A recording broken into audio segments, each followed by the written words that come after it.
അപ്പൊ തുടങ്ങാല്ലേ? ഞങ്ങൾ അതിന് അതേപോലെ ഒരു അയ്യപ്പ സംഗമം അവിടെ നടത്തി. അതിനേക്കാൾ ആള് വന്നു. ഞങ്ങൾക്ക് 6 കോടിയും പോയില്ല, 3 കോടിയില്ല. അയ്യപ്പ സംഗമത്തിന് 9 കോടി രൂപ എങ്ങനെ ചെലവായി? സ്വാഭാവികം. മുതലെടുക്കണേണ് ആ സജി. ചോദ്യം കൂടി ചോദിക്കാനുണ്ട്.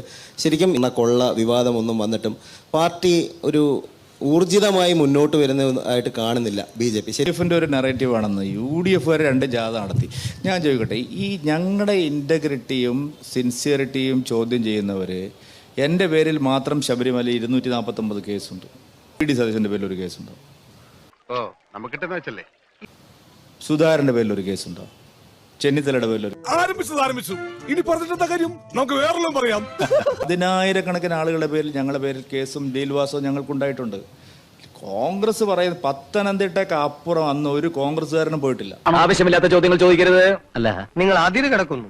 അതെ, ഈ മനീതി സംഘം വന്നപ്പോഴും ഈ ആക്ടിവിസ്റ്റുകളെ കയറ്റിയപ്പോഴൊക്കെ ഉറക്കൊഴിഞ്ഞ് കാട്ടിലൂടെ പോയി ഞങ്ങൾ തന്നെയാണ് അതിനെയൊക്കെ തടഞ്ഞത്. അങ്ങനത്തെ ഒരു പ്രതിസന്ധി വന്നാൽ ഞങ്ങളെ ഉണ്ടാവുള്ളൂ. 100% ഞാൻ യോജിക്കുന്നു.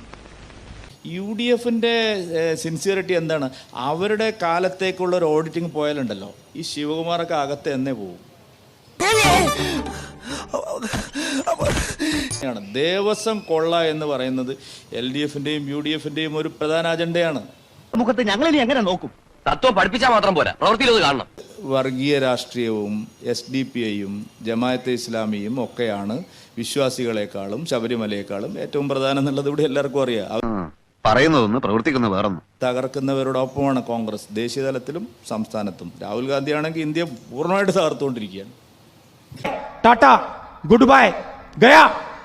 ബംഗാളിൽ അവർ അസ്തപ്രജ്ഞരായി. 1% വോട്ട് പോലും അവർക്കില്ല. ബീഹാറിൽ 200 സീറ്റുമായിട്ട്, എൻ്റെ ഓർമ്മ ശരിയാണെങ്കിൽ 109 സീറ്റുമായിട്ട് അവർ ഒറ്റയ്ക്ക് ഭരിച്ചതാണ്. എത്രയാ, 3 ഇത്തവണ കിട്ടിയത്?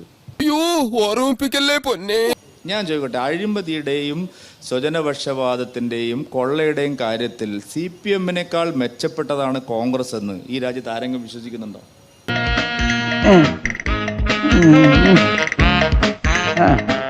ആരും വിശ്വസിക്കില്ല.